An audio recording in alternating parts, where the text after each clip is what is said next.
Ibrahima Habib Sall maay président Alliance pour le Waalo.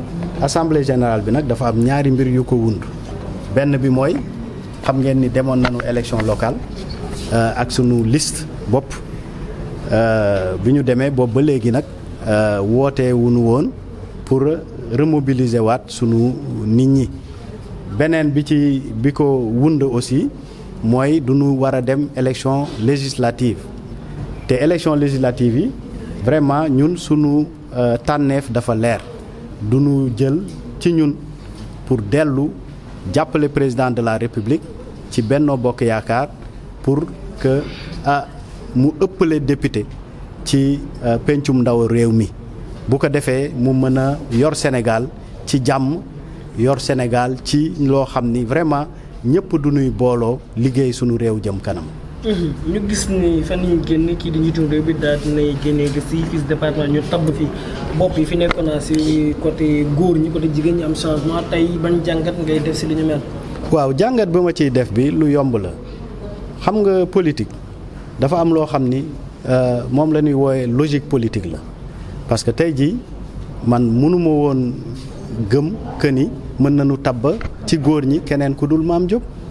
Mame Diop dafa dem élection locale moo ëpp résultat ci département bi ci commune yi ba pare moom mooy mandataire u département bi bu Benno Bokk Yaakaar donc boo jëlee Mansour Faye ci Ndar nga jël Ablaye Daouda Diallo ca Podor mais Mame Diop yoon la ñu jël ko fii mu diriger liste bi Benno Bokk Yaakaar Soxna Mbodj moom rek mooy jigéen boo xam ni demoon na élection ci jama mu am ñeenti junni ñoo xam ni voteel nañ ko ñi ko ëppalee score sax bëriwunu fii ci département bi donc kooku boo ko tabbee lu am lu yoon la keneen ki mooy ñiij Adama Sarr moo nekkoon sunu député foog naa war nañ ko mën may chance mu continuer mbir mi Koumba Sow aussi ñëpp xam nañu xarañteef ak ni mu lu mu tuddeeti engagement am ci mbiru politique donc loolu en tout cas ñun déposé woon nañu sunu candidature pour ñu tabb nu mais ñi nu tabb aussi ñun duñ koy nangu président tabb na leen dinañu yeew sunu ndigg woo sunu ay nit ak ñi nga xam ni ñoom ñoo taxaw pour jàppale nu pour ñu voter président liste bi jàll président am nombre député yu ëpp ci assemblée nationale. conseil constitutionnel dëggal arrêté bi ministre de l'intérieur di jël arrêté boo xam ne day neena les liste Benno Bokk Yaakaar suppléants yi ak liste Yewwi Askan Wi titulaire bi nan nga gisee ni ñu mel ak Benoît Sambou mi nga xam mooy seen mandataire national aussi lan ngeen koy wax. waaw man li may wax rek mooy xam nga yoon dafa am nu mu tëddee gis nga yoon boo xam ni moom moo tënk mbiru élection même yoon boo xam ni moo tënk mbiru.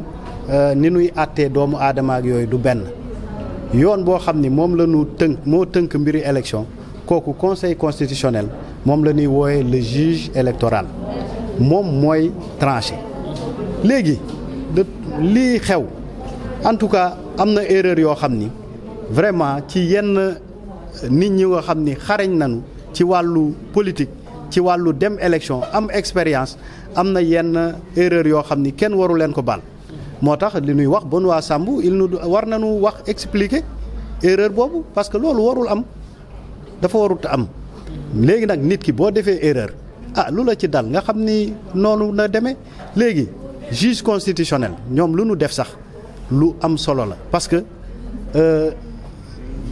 éliminer wuñu carrément ñi nga xam ni def nañu faute te mënoon na nekk mais tey jii Yewwi Askan Wi ak Benno Bokk Yaakaar boo xoolee boo jëlee téeméeri électeur fii ci Sénégal juróom-ñeent fukk yeeg lu topp yëpp ñoom la ñuy votel waa ñooñu bu ñu demul assemblée mais lan mooy nekk assemblée parce que bu ñu waxee assemblée kay pour ñi nga xam ni ñooy def politique ñu am ñu leen représenté foofu ñuy xeexoo xuloo foofu ci mbiru réew mi parce que bu ñu demul assemblée ci mbedd bi la ñuy dem xeexi foofu te loolu baaxul pour réew mi donc loolu la juge constitutionnel mooy juge u élection wax na li muy wax nanu ku si nekk na nga laxasaayu nga dem ñu xool wax sénégalais yi lan mooy sa programme sénégalais yi votel la opposition bi nag li ñuy wax loolu foog naa ni war nañu xoolaat constitution bi parce que cohabitation boobu ñu wax même ñoom bu ñu ëppee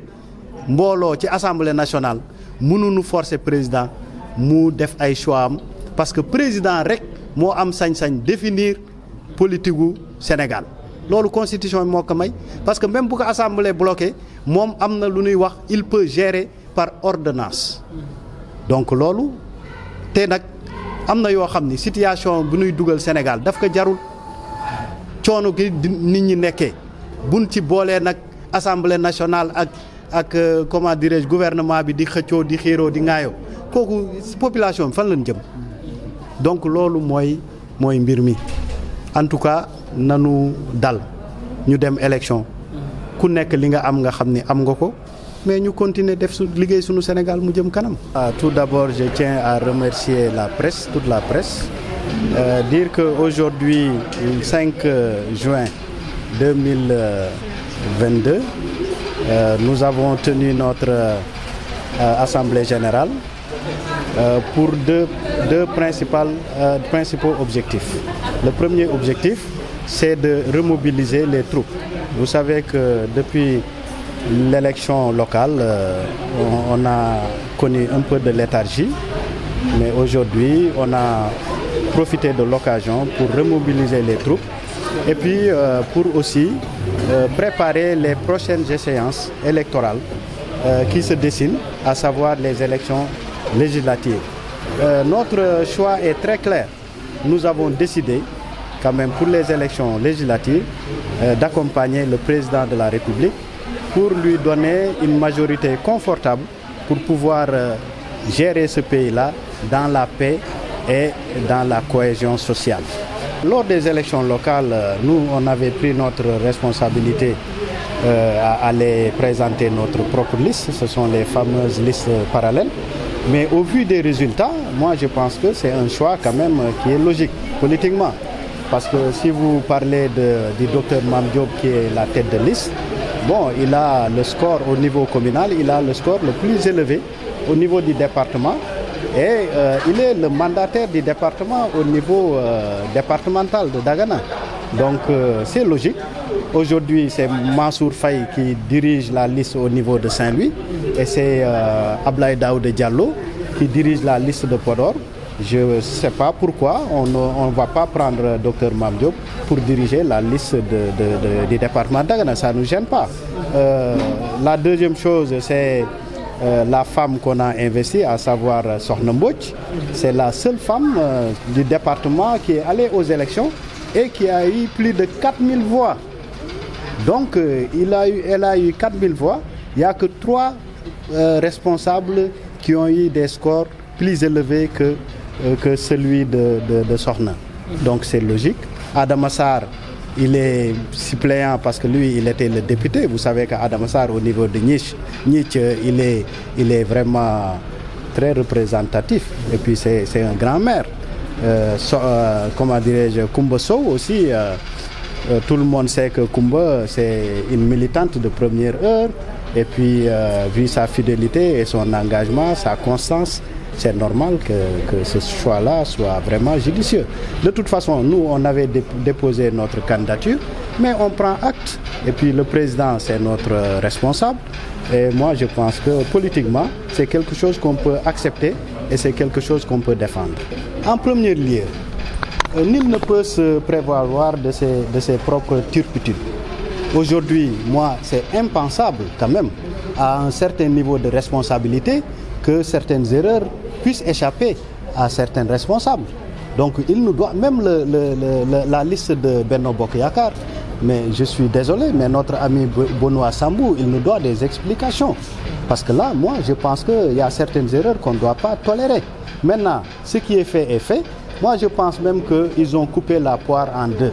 Parce que, logiquement, vous savez, le droit électoral, la loi électorale, ce n'est pas le droit pénal. La loi électorale, c'est pour organiser vraiment politiquement le pays. Donc, c'est plus souple. Aujourd'hui, ils ont coupé la poire en deux parce que c'est inadmissible. Quand vous prenez Yewwi Askan Wi, vous prenez Benno Bokk Yakaar, ils représentent plus de 95% de l'électorat du Sénégal. Et l'Assemblée nationale, c'est quoi? C'est la représentativité politique. Là où se tiennent les débats politiques de la nation. Mais si vous invalidez ces listes-là, mais le débat politique va se retrouver dans la rue. Ça, c'est inéluctable. Moi, je pense que c'est une sage décision. Maintenant, les autres n'ont qu'à se plier à ça. Nous allons aux élections. Ils ont accepté les listes suppléants de Yewwi, mais les suppléants de Yewwi vont être des députés. Pourquoi? Parce que moi, je pense que tu sois suppléant ou bien titulaire, c'est la même chose. L'essentiel, c'est d'avoir des députés au niveau de l'Assemblée nationale. Benno Bokk Yakaar, c'est dommage, mais bon, c'est comme ça. On a pris acte. Les gens parlent de recul démocratique.